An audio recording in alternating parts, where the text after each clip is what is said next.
on LA homelessness, and he will also be joined by the governor's point person on homelessness and housing, Jason Elliott. They'll update us on the state's current legislative efforts to provide immediate and long-term homeless housing through a series of streamlining and new bills. Then they'll also review with us the executive actions the governor has taken and will potentially make in the future. We want to thank them both for being with us this morning. They're very busy and we really appreciate their time. Also, as a participant this morning, please feel free to submit questions as the speakers are speaking, and we'll be able to field your questions and ask each speaker. In addition, at the end of the webinar, we're going to do a legislative wrap up. Adam Lane from the LABC will be doing it, and we're hoping that you'll join us in supporting many of these critical initiatives. We're also extremely grateful to our webinar host. Wells Fargo has been with us from the beginning and is part of this series. Greg Shurkin, Senior VP of Corporate Philanthropy and Community Relations, is with us here today. And we want to thank him for the generosity of Wells Fargo. The foundation has committed over $175 million for help and addressing the food shortage, the public health needs, and also business stability during this time. So thank you very much, Greg, for the support of Wells Fargo. And thank you for joining us this morning. Greg. Thanks very much, Mary, and good morning, everybody. As Mary mentioned, Wells Fargo recognizes the unprecedented impact this crisis is having. And nationally, we have allocated $175 million to support relief efforts across the country, focused primarily on housing, small business, financial health, and other immediate community needs. Locally, we've been supporting our housing and homeless service providers by providing them with flexible funding to procure whatever they need to secure shelters, hotel rooms, and get our most vulnerable neighbors off the street and into a much more safer and more managed environment. And we also want to be supporting our outreach teams and the case managers who work with these organizations and keep them as safe as possible. So we're also trying to provide whatever equipment and materials that they need as well in order to do their jobs. We have been very appreciative to have the support of our state leaders, which is why I'm honored to introduce our featured speakers, Assemblymember Miguel Santiago and Jason Elliott. Assemblymember Santiago has been a proactive leader working to provide protections to our most at-risk Californians. He authored and successfully passed AB 1197 last session, which streamlined the development of homeless shelters and housing in Los Angeles, and successfully advocated for in 2019 for $1 billion in state homelessness funding. As COVID-19 has placed even more urgency in an already existing crisis, he is now fighting to take homelessness and affordable housing streamlining statewide, and has built a coalition to support a $2 billion budget appropriation to address homelessness. The Assembly member is a Los Angeles resident and Wells Fargo is also connected to the Santiago family through his brother, who's a Wells Fargo team member working here in Los Angeles. We will also be hearing from Jason Elliott, Senior Counselor to Gavin Newsom on housing and homelessness. Jason recently moved to this position from his role as Deputy Cabinet Secretary to be able to dedicate his full attention to these issues. He previously served in multiple positions in the office of the mayor of San Francisco from 2008 to 2018, serving 4 different mayors, including then Mayor Gavin Newsom. Jason will be talking about the governor's efforts to provide emergency resources to cities and counties working to urgently house and protect their homeless populations, including the state's Project Room Key, an effort to secure 15,000 hotel rooms for our at-risk homeless. I'd now like to turn it over to Assemblymember Santiago to present the state legislative perspective. Sure, and thank you very much. I appreciate this, Mary, and everybody who's out there. I mean, these are different times, but and they're very challenging times. But let me talk a little bit about homelessness. And I think everybody here understands that this homelessness was the crisis of our lifetime and still continues to be, and actually will be more important after COVID-19. And let me frame the way I've always taken a look at homelessness. And I think very many of you as well share that point of view. Oftentimes when we think of homelessness, we think of chronically homeless people like we see on Skid Row, and that's one section of it. But I also want to bring your attention to other populations who are also homeless, victims of domestic violence, families who were one paycheck away. When you see trailers, when you see cars lined up, like if you take a look at my community, for example, you take a look around Evergreen Cemetery, you're going to see a lot of cars that are parked there. Oftentimes, those have families in them. They have an individual living in them. And it's important to talk about that population because homelessness encompasses a lot more than we would traditionally think of as a chronically homeless population. And this is a critical point, I think, to point at, because when we're taking a look at now the crisis at hand, we've got to start preparing for what happens when we start moving away from the COVID infection phase and taking a look at how we address this down the future. But let's take a look at what we're doing today and what the state's done. And in California, we're in a little bit better situation than we are across the nation. A large part of this really is the governor's leadership. And I think when you're taking a look at what's happening out of the states, you got to give credit where credit is due. And Governor Newsom has moved at the fastest pace possible, and then sometimes it's even hard to follow the amount of movement that they're doing per day on every issue. But it's also because the legislature sent monies to him that were unprecedented in terms of how the rest of the country is doing it. I'll recall when you take a look at March 16th, the day that the legislature decided to adjourn for recess, in an unprecedented manner, we sent the governor $1 billion so that he would move as quickly as possible. A lot of confidence was given to the governor, both by Republicans and by Democrats, acknowledging what we were seeing across the world and what we're seeing happen at the other side of the country, like in New York and in other areas, where we felt that if we gave him a framework, there was 2 budget bills we sent to his desk immediately within about 7 hours of negotiations. And this is unprecedented. This takes, this could take an entire legislative session. And in fact, if you recall, we were huddled in rooms, both Republicans, Democrats in their own respective houses and their own respective caucuses, and came up with 2 bills, $1 billion to address the immediate crisis and $100 million to address it as it relates to schools. And those were given to the governor. And when he moved very quickly early on, those were the dollars he was able to use. It gave us the ability to go back to our districts and attack the issue at hand. And specifically to homeless, a couple of days later, he spent and moved $150 million. What that meant, and some of you guys are starting to see this in your neighborhoods, the city of Los Angeles got about 18, 19 million of it. The county got about 11. And the continuum of care's got about 11, totaling $41 million. This is where you saw the 1,300 somewhat trailers. This is where you saw the rapid housing. And in fact, some of you I've talked to have seen these trailers pop up. We don't choose the location, but we were able to move the dollars very quickly to local municipalities because we indeed took immediate action knowing this was coming. And that's really part of what you saw, $41 million to the region. Also want to remind you, we've always done HAP dollars as well that are now being released April 1st. And that is about $650 million that got released statewide. There's a number of other dollars that will be released, like No Place Like Home. And I want to point those out because we have a unique opportunity with all the dollars that are being released to really move at this in the most aggressive manner possible. Now, as it relates to policies moving forward, I want to point out a number of things. We're going to continue to work on CEQA exemptions as it relates to emergency shelters, affordable housing, and permanent supportive housing. And let me step back for a second.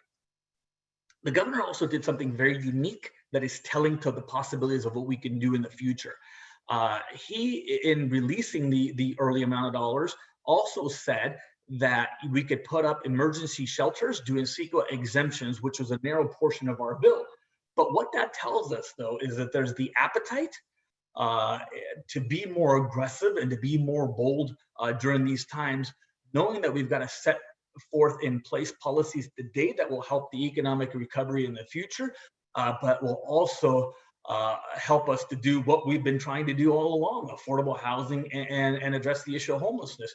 So let me step back a couple more things, and thank you for giving me a couple of extra seconds here, Mary, because this is really important to me and to others on this line. So we're going to continue to push for CEQA exemptions in our bill that you all are supportive of for emergency shelters, permanent supportive housing, and housing. And we want to be a little bit more aggressive about it, because if we've ever seen the necessity to house people across the state, we're going to have to ask ourselves, and seriously in the LA region, okay, we're putting people in emergency shelters, we're putting them in trailers, we're putting them in recreation centers, we're putting them in hotel rooms, we're rapid rehousing now in tents. I mean, where the heck are we going to put them when this is over? I mean, we're going to leave them there for the next 20 years? That's impossible. I'm being facetious and I'm throwing a little light spirit out there, but more than anything else, we've got to think about getting really serious about getting rapid housing up at the fastest rate possible and breaking down any bureaucratic barrier that we see before us. So we're going to be aggressive about that and even be a little bit bolder now that we think there's a greater need. And regarding our our AB 3300, which requests $2 billion, some people may say, hey, well, that's pie in the sky if it's crossed anybody's mind. But you tell me now that this isn't more important than ever, because I started off by talking about a chronically homeless population that we usually envision when we talk about the issue of homelessness. But homelessness is going to be a completely different landscape when this thing's hit a peak, because homelessness is going to be those families who couldn't pay the rent. Homelessness is going to be a lot more RVs, tents, and people living in their cars. Homelessness is going to be completely redefined if we don't build affordable housing and if we don't address it at a much quicker pace, as we're starting to see across the city of Los Angeles. And I want to talk about a mandate too, because we introduced bare bones language before we left the legislature about creating a mandate. And I think that's got to be a high level of accountability. In the past, we've been patient. In the past, I think we've all collectively worked within the normal bounds of public policy to address the issue of homelessness. But I think we've got to get really strong and pressing about addressing it, because what we thought was not possible in the past, we're seeing our governments across the state move at a neck break pace to house homeless. So you got to ask the question, hey, if we can do it so fast now, probably should have done it fast before, but we certainly can continue this sort of speed down the line. And then the last thing that I want to really touch on, and I think the governor also touched on during his speech, some of you worked with us very closely when we were pressing on the issue of conservatorship a few years ago, and my colleagues in the legislature, not all had the appetite for it, and we continued last year and built the coalition. But I think now stronger than ever, we've got to press for redefining of the Latterman Act, because we can build all the housing we want. We can build all the emergency shelters we want. At some point in time, we're going to have a population of homelessness that's not going to want to move off the streets. And not because I want to violate or we want to violate anybody's civil liberties, but because it is more humane to pick up some of those people and give them the healthcare services that they need than to leave them out on the streets. What would you do if you had strong resistance against any conservatorship or Latterman Act conversation? Somebody has COVID on the street and they don't want to get off. I mean, that's a serious conversation to have. And I think this is the time to continue to push, and we're going to continue to push on that conversation, because I think it's more humane to give people the healthcare services they deserve in a dignified manner than to just leave them on the streets because we have laws that don't work the way they should today. I want to thank you for having this, and sorry to be a little bit long-winded, but this is incredibly important to us to continue to push forward and be a little bit more aggressive about what we're doing. Thank you.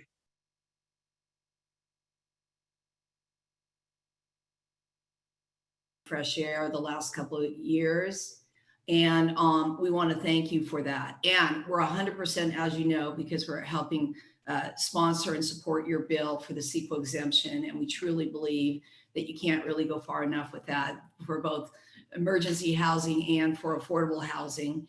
And we applaud the leadership you provided last year when you asked for the $1 billion for homelessness services and housing, and you ended up with almost $750,000. So now we're going to get the $650 million this month. So thank you very much for that as well. Now, the part about thinking out of the box, we have a perfect question for you from our participants this morning. They're asking, Assemblymember, the development of a housing production bill was a key priority for the legislature following the failure of SB 50. Will the legislature continue to fight for a broader housing production bill? And how can it address mounting construction costs? Good Sure. question. Well, look, from my perspective, and I said this before, right? I'm all in. I'm all in. We do got to address though the issue of equity, and we do got to address the issue of displacement, and making sure that we include more affordable housing. My perspective would be that we get together and do a regional plan that makes sense for either LA County, and we were working on this. In fact, we have the bill already language. That was a broad framework we started on last year. Not perfect. It was a broad strokes. We were going to dive in, and then this happens. And of course, we can't get any language produced, but we'll get back on it when we get back in a session. It was AB 1251. Doesn't look like the way I'm going to describe it now, but this is where we were going with it. The bill currently looks like a statewide proposal. We wanted to tailor it down to maybe look like a SCAG proposal, because we know that we're going to need about close to 1.5 units of housing. And we thought a local regional approach is something folks can stomach, where we put everybody in the room and say, here's our local needs, here's what we're going to do. What we've learned about statewide policies is it's look, not one size fits all. And I think we learned that in the last one. Whether you supported it, whether you opposed it, a fact's a fact, right? It didn't work. So let's try a regional approach for SCAG. And if that's too much to stomach for folks, let's go for LA County. I do have one hesitation just with rezoning LA County alone, is that I don't think LA County or LA City should take the burden for housing production across the state of California, in no way. And that's why I think a larger rezoning of SCAG that makes sense for us. And let's be bold, let's get creative about how we do that. So I'm all in. I've said this before, and I want to say it again. Good. Okay, so this is a perfect follow-up question from another participant. As an affordable housing developer, I applaud your efforts to streamline CEQA, and yes, please be aggressive. One of our current concerns is the shortfall of funding to build new housing, as well as rental income shortfalls, as many of our residents have lost their jobs. What ideas do you have to support our industry with these concerns? Yeah, and that's going to be a bit of a challenge, right? Because before this, we were looking at a permanent source of funding, and I think that might be a challenge going down the line. I want to say that because if I didn't say that, I don't think I would be forthcoming. I'm still open to a permanent source of funding, be it general budget, be it new revenues, but I think that's going to be a bit of a challenge. So I think that aside, we're going to have to lean more on market-driven incentives. And let me also say this, though. And I want to say this because I think it's important to frame the economic recession or depression that we're going into. When you take a look at a very high level, the last economic depression that we had, which was FDR, his comeback, or the nation's comeback at that time, was building the public infrastructure, and that's how they got folks out of the houses into the workforce. And I know it's more complicated than that, but just at a very, very high level. It was about getting brick and mortar built, and it was about getting people jobs. I think we've got to do all that we can, because the next economic recovery is going to be similar, but it should be geared towards housing and production. And we've got to rely on market-driven incentives. But let me throw a couple of things out there that have been controversial in the past, but could lay some foundation for the future. I think we've got to think a little bit more creatively about mixed use, commercial use. I think we've got to be more creatively about billboards. I know they've been completely controversial in some neighborhoods. I've carried billboard legislation before, but when you think about like digital billboards to offset the cost of development, the cost of building, I'm not saying go build billboards at bedrock communities. No way. I'd be the first one to challenge everybody here to do that. But we've got to think about where the market helps to subsidize the cost of construction or the development of affordable housing. We've got to talk about density. I mean, if you take a look at some of the regions that I represent, like downtown Los Angeles, I understand for good reason why there's some development that are 10 stories high and why there are others that are close to 50. But we've got to renew our efforts to develop in a more dense fashion. We've also got to take a look at, for example, public property.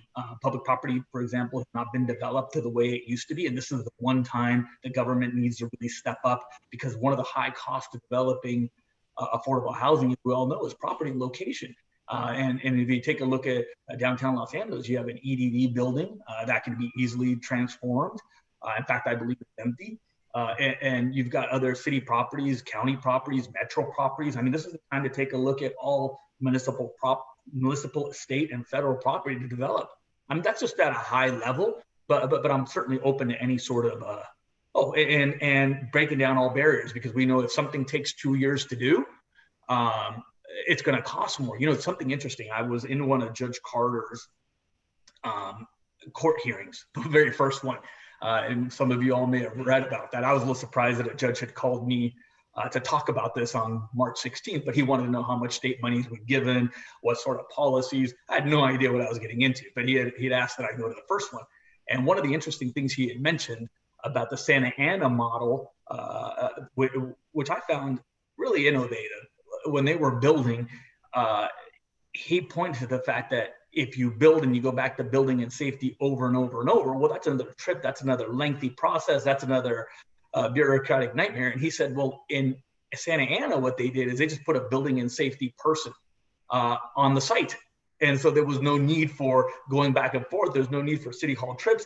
When the question was brought up, it was answered on the spot.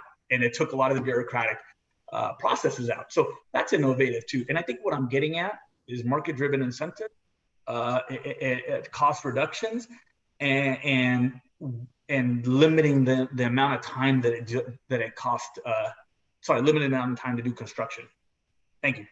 Okay, thank you so much, Assemblyman. Now we're going to turn it over to Jason Elliott, who has joined us. As you know, Jason is Governor Newsom's senior counselor on housing and homelessness. Thank you for joining us this morning, Jason. Good morning, everybody. Hello, Assemblymember Santiago. It's good to see you. How are you? Hey. Thanks. So, by the way, Jason, you guys are doing a good job, man. I appreciate that. Thank you very much. Thank you for saying so. Mary, do you want me to just jump right in, or did you want to? Please. Okay, great. And we'll have questions after. Sure. So thanks for the time today. I see 168 participants, at least is what it shows on my screen. So that's great interest, and I'm glad folks have wanted to participate in this conversation. You know, I think Mr. Santiago knows this well. Oftentimes, the homeless are not thought of, are left out or left behind out of the conversation, and that can be dispiriting for us in good days. And when it comes to COVID, I think it's even more challenging that we think about our brothers and sisters that have no opportunity to socially isolate, no opportunity to self-quarantine, no opportunity to protect themselves because they don't have a home. So the spirit that and the enthusiasm and energy that this whole state has brought to trying to address homelessness in this crisis moment has been uplifting in sort of a weird way, but we do find a silver lining here. So I'll just jump right in and talk a little bit about Project Room Key and some of the other things that we're working on, and then happy to answer any questions. I'll probably try to reserve most of my time for questions, so I'll keep my spiel as short as possible. Project Room Key is the state's effort in partnership with the counties and local governments to provide isolation capacity for homeless individuals through hotels.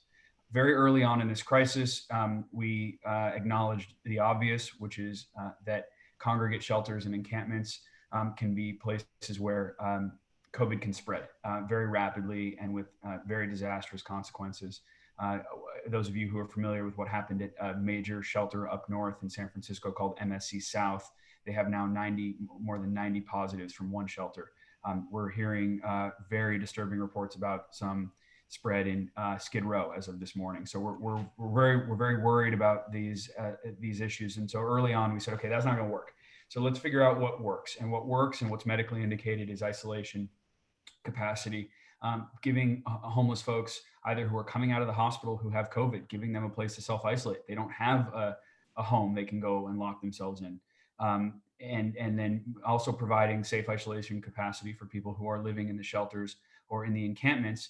You try to bring as many people out of those congregate settings as possible. Number one, to protect them if they're very medically fragile. But number two, to just give a little bit of space so that everyone who's remaining in those shelters and in those congregate settings has a little bit more room, and try to slow the spread of that disease. So this is all in partnership with the counties. The counties are the ones that are executing these operating agreements. And with a couple of exceptions, we've had really tremendous partnership from the counties. LA County has been, in fact, one of our best partners on Project Roomkey. So I want to thank, if there's anybody from LA County on this call, I want to just extend my thanks to you for all the work that you've done. We have some cities that are pushing back. We have some cities that don't think that they have a part to play in addressing COVID and addressing homelessness. That's distressing. We're not going to let that stand. To the extent that we can work on those things, we're going to be working in partnership with the counties on those questions. But I think what's been really, really encouraging, let me not bog down in the discouraging, what's been really encouraging is that we're in the high 9,000s now in terms of hotel rooms that are under control of the counties. And we're running at around a 40% occupancy rate for those rooms, meaning once a county brings a room online, they're about 40% filled. We'd like to see that number get up a bit. We don't necessarily want to be at 100%, and I know this is counterintuitive potentially, but the hotel rooms in Project Roomkey are meant to be surge capacity and provide a decompression strategy out of the hospital. So if, for example, we were to see, God forbid, a really bad outbreak occur in Skid Row, and you were to have potentially hundreds of people need to go to the hospital, you want a place to decompress that hospital so that those folks are not, because the only other option is either in the hospital or back on the street. Those are bad options if that person doesn't need hospitalization. If a homeless person needs hospitalization, they get hospitalization. If they don't need hospitalization, that's what the Project Roomkey rooms are there for. So you do want to leave a little bit of surge and slack capacity there, so that you have an ability to decompress the hospitals if we really do end up coming to a peak, as we still anticipate we will. So that's part of what Project Roomkey is all about. Every Roomkey hotel includes 3 meals a day. It includes custodial, janitorial, laundry service for the sheets. It includes security. It includes some behavioral health services if necessary, some telehealth for the physical health. And we're really trying to be as compassionate as possible, but really get people out of these unhealthy situations and into better situations as quickly as we can. So that's Project Roomkey in a nutshell. Mary, if there's anything else you want me to address, otherwise I'll stop talking and I'm happy to take a couple questions. Well, I think now I'd like to bring you into the conversation that ensued a little earlier. Thank you so much, Jason, for sharing that, because what you've done has been, of course, historic. And I think the thoughtfulness of the leadership of this governor and your administration has been amazing. And thank goodness you started the efforts before we had COVID, so that it complemented the work you had already done and basically expedited it.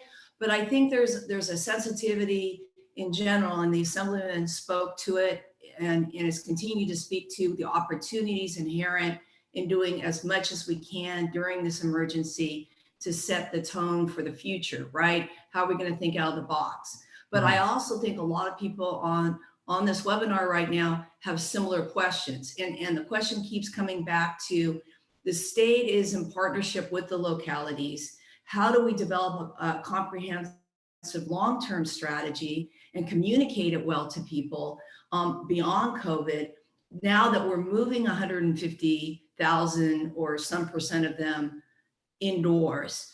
You know, how will people come to understand what is temporary and necessary, absolutely the way you just described, Jason, and then what will happen? Because much of this is happening, I personally think appropriately, in community spaces. So people need to understand what the broader plan is. And yeah, so that's really the question. How do you see, I know it's hard when you're in the middle of a crisis to explain how you're going to bridge out of it, but I think it's part of the explanation for people about why you're doing what you're doing now. Okay. Sure. Sorry, that was one question. Okay. No, it's a great question. Thanks. And, you know, I think in answering that question, I'll point back to what the governor said during his State of the State address on February 19th. Before COVID was the only thing we could think of. And I'll just point you back to the text of that address, where the governor, first of all, dedicated the entire set of his remarks to this topic, and then more specifically to needing to build more housing faster, to provide more homeless housing faster, and to provide better, safer alternatives to the unsheltered population. Included in those remarks back on February 19th was a desire to bring more hotels and motels and convert them for the purpose of permanent supportive housing and homeless housing. That was the governor's vision before coronavirus became the pandemic that it is today. And I would certainly say it remains the vision now, and perhaps with even a more acute need for that. And, I think bringing homeless COVID positive and very high medically at risk homeless individuals into hotels is the right thing to do, no matter what the longer term vision would be. But I think we do need to take this moment, appreciate the counties for how many thousands of rooms they've brought into the control of this program, and start to work with those county partners and those COC partners and the nonprofit developer community and advocates and everyone who shares the same vision, which is let's bring online as much supportive housing as possible. I point to Mr. Santiago's bill that we were happy to sign last year around streamlining of CEQA for particular homeless facilities. I'm certain Mr. Santiago heard when the governor made mention of something similar in the state this year. So this is an evolving conversation.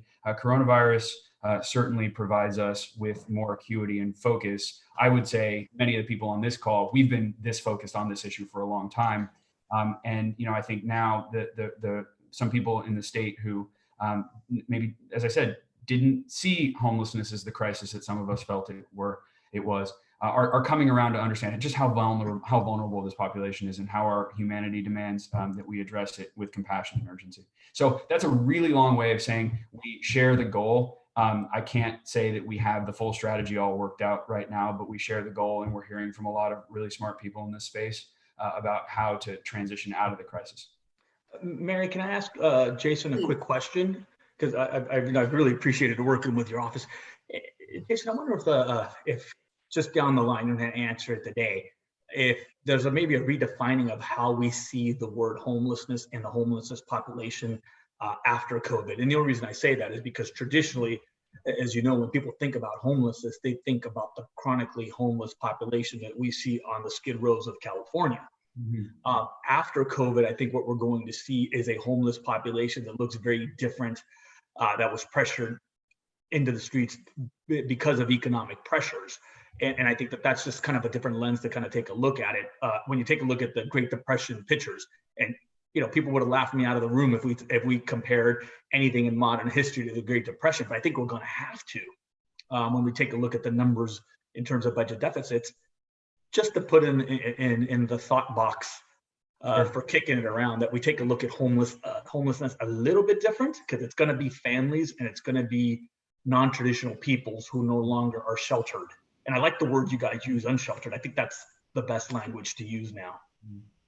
Thanks for the idea, Assemblymember. What I would say in response to that is, yeah, I think what we're trying to do with all of the economic stimulus that the governor is focused on coming out of the crisis, and with the various eviction executive orders that he's issued and what the Judicial Council did and so forth, is trying to, as much as possible, prevent the problem from getting significantly worse. Hopefully we can accomplish that together. But one way or another, I think it's a good reminder that homeless people are not a monolith. And oftentimes in sort of the popular conversation, homeless people are reduced to someone who's suffering from acute sort of dual diagnosed behavioral health challenges, suffering from addiction, self-medicating on the streets. That's not necessarily the face of our homeless population writ large in California. And the number of families that are experiencing homelessness, the number of women and men who are fleeing domestic violence in the house, and just need a little bit of help to get into a safer place.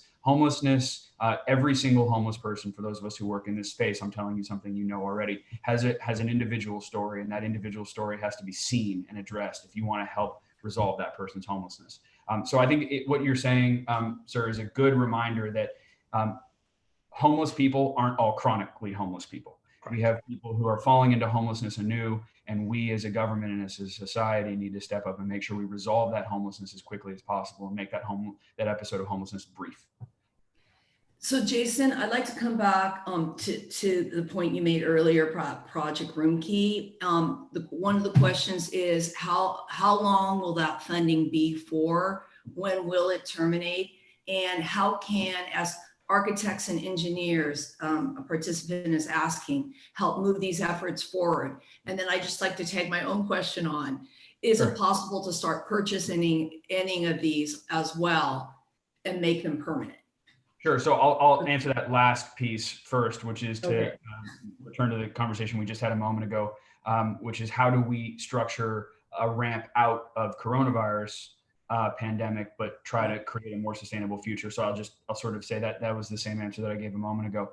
In terms of the funding for Project Roomkey, so there's kind of, I would say, two answers to that question. The first is that the governor was able to secure, and sort of what made this program really work fiscally, was the governor was able to secure a 75% cost share from FEMA for a non-congregate sheltering model. So a lot of words there. What that basically means, and I'd say FEMA has been a tremendous partner to us across a variety of aspects during this crisis. I'll speak specifically to this non-congregate sheltering, right? Congregate sheltering being the high school gym or the shelter.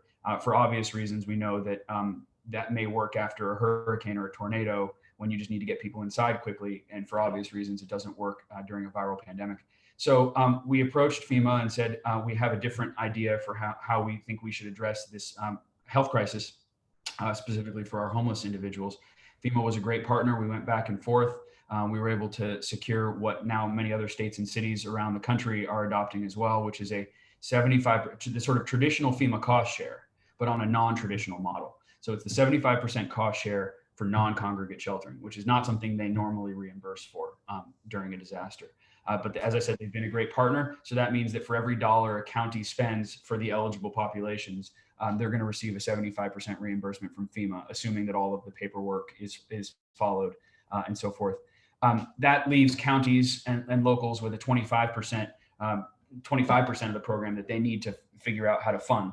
And in that spirit, the governor points to $800 million that he and the legislature have appropriated and has just been made available to the local governments over the last couple of months. That's colloquially known as the HAP program, the Homeless Housing Assistance Program, and then also the $150 million from the package that the legislature approved, the $1 billion up to $1 billion package the legislature approved. So when you take 650 plus 150, that's $800 million that is presently available in total to and no place like home is coming down the pipeline, Jason. That's right. And no place like home and a whole bunch of other funding programs, Cdbg and other things that are either sort of continuously appropriated or bond funded or federally funded. So thank you for that, Mr. Santiago. I'm mentioning sort of what the governor and legislature have done in the last few months to help locals absorb some of the cost of this mission. So that the $800 million is available to the local governments now. The FEMA non-congregate reimbursement program, they have authorized us at this point up through April 30th. We're going to be, of course, requesting extensions to that. I won't predict anything there, but, we'll be requesting extensions to that. And we're hopeful there that certainly this emergency is not going to end on April 30th. So we're going to just keep pushing for that. And so it's really important, to the extent there are local government representatives or shelter operators on this call, make sure that you're following very closely the rules that the state OES and state DGS have worked with you on in terms of how you need to do your intake and how you need to fill out your daily forms. Very important that you do those properly, because FEMA is appropriately a stickler for those. So please make sure you follow those guidelines. And that's the way you're going to be able to get the FEMA reimbursement. Well, Jason, I assure you there are a lot of county and city workers on this call right now. Yeah, I think you guys have your own following, and they're just as eager to understand what you're thinking as we are. I'd like to go back to Assemblyman Santiago. I have a question in which the person has put their name on the question. So Phil Reck would like to know something. He would like to know, like to tell you that he appreciates your bill very much to extend the ELDP CEQA streamlining. And what do you think the prospects of actually getting this enacted this year are? Yeah, thanks, Phil. Appreciate that. I hope you and your family are doing well and you're safe. I think we've got a pretty good chance. I know there's a version of that also in the Senate. And as you know, we did that 2 years ago. CEQA streamlining bill. It was an extension of the AB 900. We've reintroduced the bill this year. I think we've got a pretty good chance. I think there's an appetite to get things done quicker and faster. And even then, we're required by the courts at that point in time to do 275 days, if I'm not mistaken, for the process. I think that's too long, but it's what we're required to do. But I think we've got a good chance. What do you think, Jason? No, not taking that bait. I did like that you were both here for that question, particularly since we're teamed with you, Assemblyman, on this particular issue. We want to make sure we do everything. We'll make sure Phil helps do everything we can to make sure that passes. I'd like to go to a little bit different question, because this is sort of a continuation of questions that came up actually at our first webinar. And this has to do with expediting and supporting commercial real estate, because this is all tied into what our budget revenues are going to look like and what's going on in the commercial, industrial, and retail world of real estate. Do you foresee any support for them, given that we're going to be working differently and people may not be returning to these buildings, and then how we envision what these buildings may become? It's related and unrelated to our questions today, but I think it is very much related to our revenues at the state and local level. In terms is that a question for the Assembly member, or would you like me to take that one? Go ahead, and then I'll chime in, whichever one you want, Jason. You start, sir, please. Yeah. Look, the way I looked at it, because we were looking at commercial before from my lens, right? I mean, certainly the land use decisions are made at the local level, but when we were taking a look at commercial real estate, we also saw the opportunity to do housing and other sorts of uses, because we recognize that over the years there's been a decline of foot traffic into some of the retailers or commercial use. Look, there may be a pattern and we don't know this yet, of consumers who now naturally don't go to a retail store because now they've been conditioned to buy a little bit differently by the current COVID experience. But I think more than now than ever, when you take a look at commercial or retail uses of land, there's gonna need to be a reinvention of that, not just because we're losing precious sales tax dollars, because it's the other place we haven't really taken a look at, right? When something is bought in a local municipality, like let's say LA County, there's a certain taxes that are collected, and certain local taxes that are then used, and we're going to have to figure out how to backfill that in a creative way. And we know certainly that housing doesn't do that. I mean, housing doesn't produce the tax base that commercial does. So we're going to have to redevelop, and we're going to have to reimagine the way that we use commercial. If you're asking the question from are we going to figure out a way to help commercial property owners subsidize some of their losses, I don't know that answer. But if we're asking the question, are we going to help local property owners in commercial and retail use reimagine and make it easier for them to try to redevelop and use this land differently? Absolutely, we have to. This is a whole new world. If people are not going to retail stores, if commercial use is now redefined, I mean, we've got precious property that could be redeveloped for modern uses, be it affordable housing, be it new commercial space in use. Absolutely, we've got to figure out what that is, though. And this is me just being completely candid and honest with you. But I think when we're taking a look at COVID, and I'm going to jump into a question that you asked earlier, is there a plan? Look, there has to be one that takes a couple of pillars into consideration, right? We have an emergency and a crisis at hand. That's the first step. The second step is how to crawl out of that emergency and how to step back into the light. And then there's the long term. And within that second phase of it that you take a look at of how to redefine our economy, rebuild, and get out of an economic crisis, that's where all the new ideas have to come into place, right? That's where all the new pipelines into creating whatever new economy and whatever that new economy looks like. And then I think it's within that space that conversation has to happen. Jason? I think that was a great answer. I'll just I'll just mention, and you were asking about retail and commercial. I'll just mention the governor worked with a number of state credited financial institutions and the biggest banks in the country on mortgage forbearance, which was at that point limited to single family homeowners and residential mortgage holders, so up to 5 units. We want to continue to pursue the conversation around larger residential mortgages on residential buildings that are not residential mortgages, as well as nonprofits and small businesses and faith-based institutions and all kinds of other people who are holding secured debt. So I think we haven't gotten there yet. It's certainly something that we want to pursue, because that's really where the rubber meets the road here, right? Is that and the governor has some announcements that he'll be making around the economy today. So I won't scoop my boss, but I think it's important that we focus on stabilizing what exists, not because we have to protect the past, but because those businesses employ people, and those people need those paychecks. And what the governor announced, I lose track of time, a couple of days ago, I think, to support undocumented workers in California who can't avail themselves of the traditional sort of federally funded programs. And I know that's controversial in some corners, but we're really proud of that work, right? And if you think about a business, a small business, the blood, sweat, and tears of the entrepreneur, but also what keeps the workers housed, right? And so if you think of this thing, it's all one continuum. We were just talking about homelessness. We were just talking about rent affordability. Someone is homeless if they can't pay their rent. And if they can't pay their rent, if they're not earning a paycheck, and they can't earn a paycheck if that business isn't supported. So we're in an ecosystem. And I think what Mr. Santiago said was right on. And I'll just sort of add that I don't know that there's a difference between economic development and housing. I mean, they connect in such a material way. So that's how we think about it. And let me jump into one thing, because I will defend what the governor did on helping undocumented immigrants.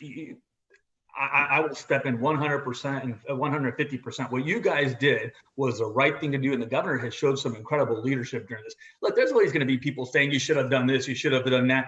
No way. When this thing is happening in real time and you have limited amounts of information and you are moving the ball forward, I mean, look, we could have been what happened in other states. I'm not going to point out specific states, but the fact that we're now looking at bending the curve, the fact that there's a plan in place to even address the crisis.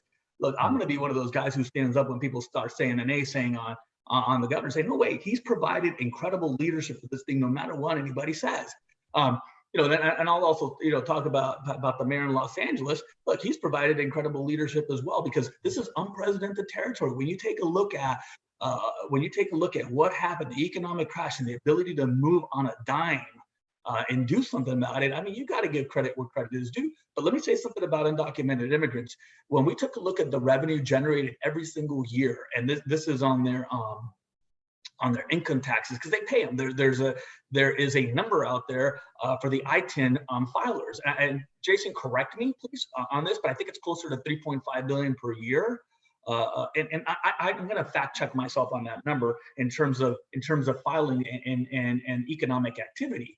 So when the governor lays out a what is it, a 75 million plus a certain amount of it ends up at about 125 million.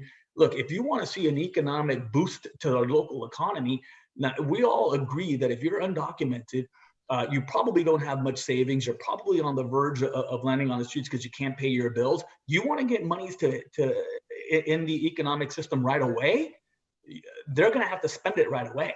I mean, there's no way when you're sending $500 that they're going to save the dollar. So when you talk about small retail, when you talk about small businesses, when you talk about economic activity, that $500 is going to get spent very, very quickly.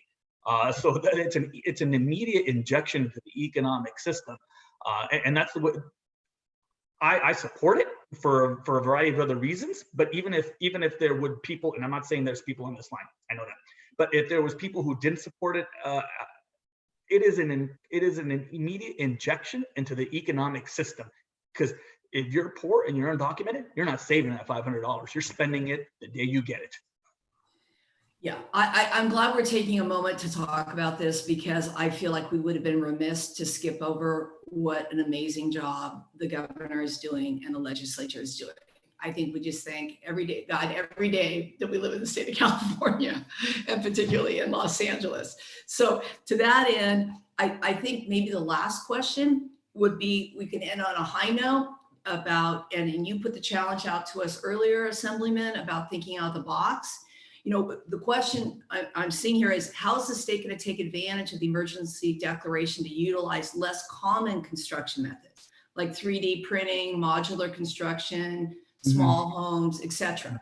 Are there opportunities now for us to look at other ways of doing it? I'll address that one. Before I do, I want to echo what Miguel said about Mayor Garcetti, but not just Mayor Garcetti. You know, all of the big 13 mayors. You know, we do a regular call with the big city mayors, and the governor joined us on one a few days ago. And you know, after we hung up, his reflection was, "We are so lucky to have this group of local leaders, and they're such great partners."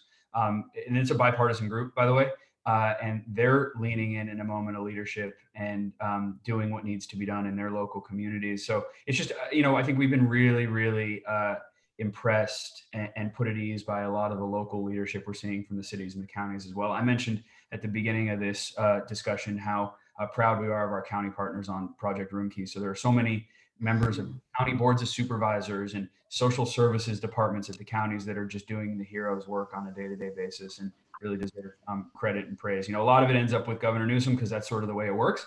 And I think he'd be very, I'll put words in his mouth, I think he'd be very happy to share that credit with a lot of the frontline bureaucrats, elected officials, and folks that are staffing these agencies and departments in cities and counties. So on your question, which I have now forgotten, the question was innovation, new models. Right. So thank you. I'll point back, as I did on hotels and motels, to the governor's State of the State address, where you can see in black and white with a date stamp of February 19th how we want to move in that space. And the answer there is that we need to build more housing. We need to build more housing faster. We need to do so in a way that embraces innovative approaches. And this was in the context of speaking about Mr. Santiago's bill from last year and how we wanted to expand parts of that to be statewide, saying, and when we identify those innovative construction methodologies, we'll work to cut the red tape on those too. So we're certainly in this spirit. We were in this spirit before COVID, and like everything, a crisis makes the need that much more acute. So we need to move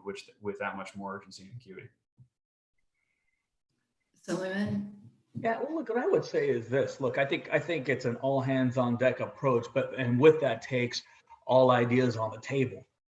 That means the ideas that you like and the ideas that you don't like, right? And I think that's the truth for all of us, right? Construction methods, whether they be modular, who builds, et cetera. I think we need to just put them all on the table, and we all have to agree on the goal. Look, in very difficult negotiations, one of the things that we've always done, as everybody in this room has during very difficult negotiations, is you put the goal at the end, right? Like, what's the goal, right? Where in this particular case, it's housing people, it's rebuilding an economy.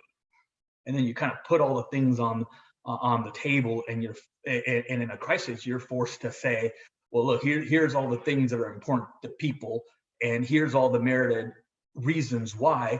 And then there's all the fat on the side of it, right? There's all the philosophical disagreements. There's all the, oftentimes, people come in and lobbyists in the legislature, and they'll tell us all the reasons why you can't do it this way. And sometimes they'll explain, hey, well, you guys have been lobbying this for 20, 30 years. Is there really a reason why you're lobbying it now? And there really isn't a reason why you're lobbying it now, except for the fact that that's been the ideological stance for the last 20, 30 years, right? It's kind of interesting. And you get to the core of it, there really are core, core reasons why they don't. Let's address the core reasons and move forward. But look, but back to my original point, because I know sometimes I get a little too deep in the weeds on this stuff, right? But I think you need to throw it all on the table. You need to just throw it all on the table and move. Look, we've seen state leaders, and we've seen municipal leaders, and I'm proud of the work that our mayor has done at the local level, because look, it's tough to govern and to navigate with limited information, moving in real time at lightning speed. Oftentimes, I went on interviews to give an update, and by the time I was off the interview, the information was old. I mean, this is the first time in my life where you're at war with an enemy with little tools and you can't see them. I mean, it's the most unique experience I think we'll be taking a look at for generations, and to be able to move at a lightning speed. But here's what I'm saying: when you put everything on the table, and now that you've moved at lightning speed, you have the ability to see what you didn't need during the process and what was essential during the process. And the lines of communication between the state, between the county and the city have been well defined as to what is essential and what is not essential. And what I mean by that is if you had 15 or 20 or 50 processes you used to need to go through to get money from the state to the local to a trailer to somebody in a shelter, we've now defined those steps to 4 or 5 steps. So the other steps we clearly didn't need. Let's get rid of them, bury them. Let's find other purposes for those people and for those processes. And that's what I mean by that. So you put everything on the table, you take a look at the lightning speed that people have moved at, what processes worked, what processes haven't, and redefine the way we climb ourselves out of this. But it's going to take all of us, holding hands and climbing out of this thing. And I know it's not maybe the answer you were looking for, but I think it's a framework from which to approach it. No, I think these are good answers. And I particularly like what you just said about the fact that you were able to streamline from 15 to 4. The key is, can we? I just made up a number though, so I'm clear, okay? No, I get it, but the idea is right. Okay, so if we did this in an emergency, please continue this in a non-emergency, okay? Because we still need to build all that affordable housing. So it would be good for this to be just a new standard of doing business, right? Hey, Mary, I unfortunately have to jump. I got to go lead an 11 o'clock call. So Well, perfect. And thank you for your time. And know that we'll have Supervisor Solis with us on May 7th. And we'll have Deputy Mayor Christina Miller. And we will two more great champions and other solutions oriented. who said very nice Absolutely. things about them the entire time. So thank you for your time, Assemblyman. We are 100% behind you and your legislation, and I'm going to turn it over to Adam Lane to sort of talk about what the next steps are and the legislation pending. Jason, Bye, Jason. thank you. Bless you. Be safe and well. Thank you, Mary, and thank you, Assemblymember. You're a calming voice in an otherwise tumultuous time. So we appreciate all your hard work and leadership.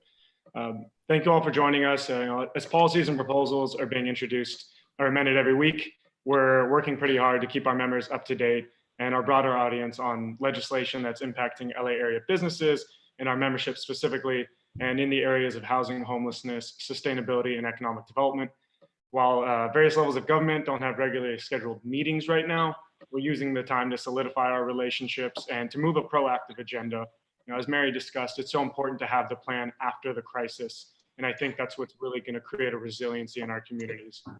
Following our first webinar with Supervisor Ridley Thomas and Mayor Darrell Steinberg, they both offered to work with LABC members on some federal and state solutions to provide protections for property owners, incentives for small businesses, and funding for housing and homelessness programs. We're going to be setting a conference call with Supervisor Ridley Thomas in the next few weeks for our LABC members to join. If you want to participate, please reach out to myself. I'll put my contact info in the chat at the end of this. In the same vein, a week from today, we're excited to be hearing from Congresswoman Maxine regarding Congress's focus on the next stimulus package. As chair of the Financial Services Committee, she's in a uniquely important position to support our push for increased resources for small businesses and Cdbg and home funding. We plan on using the meetings to put together a federal advocacy agenda that protects our homeless population and our vulnerable affordable housing funding sources. At the state level, we've prioritized nearly a dozen state bills that are going to reduce impact fees, streamline and modernize secret reviews, and increase our stock of affordable and middle income housing. As we mentioned, we're very proud to be one of 4 statewide co-sponsors for the Assembly members' legislation, AB 1907, which is going to exempt environmental reviews for homeless shelters, affordable housing, certain types of affordable housing, and homeless housing. We're also working hard to support his $2 billion budget request that would go to localities to address homelessness. To send in a letter of support for AB 1907, we created an online tool for you. We're going to place the link in the chat, and you can simply click, fill out your information, and let our legislative leaders and the governor know that this is a priority for our community. And at the local level, we're continuing to track and provide feedback on legislation by the city and county that's going to impact business operations, construction, residential commercial property owners, and renters. Together with our partner business organizations, we're working to advocate for a proactive business and housing agenda. Some of the items we're looking at are waiving or deferring business, TOT, and property taxes, increasing site plan review thresholds, suspending impact fees, and allowing for electronic case processing, just to name a few proposals. As Mary mentioned, we're excited to be hosting Supervisor Hilda Solis Deputy Mayor of Homelessness, Christina Miller, and Ann Sewell of California Community Foundation on May 7th to discuss some of these issues. We'll hope you'll join us for that one as you did today. To view a full list of the policies we're supporting or tracking, please go to our Action Advocacy page on the labusinesscouncil.org website, and we will place the link in the chat. So thank you all for allowing us this brief update. We want to make sure you're informed as things continue to rapidly evolve. We want to make sure that our lines of communication are open. So I'll put my email in the chat for anyone who has questions regarding our positions or wants to talk about any of our advocacy work. So that's all from me, and I thank you all. Thank you, Adam. And thank you, Assemblyman, for being with us today. Thank you. Look forward to continue working with you. Thank you Thank very you much. all. Be safe and well. Thanks.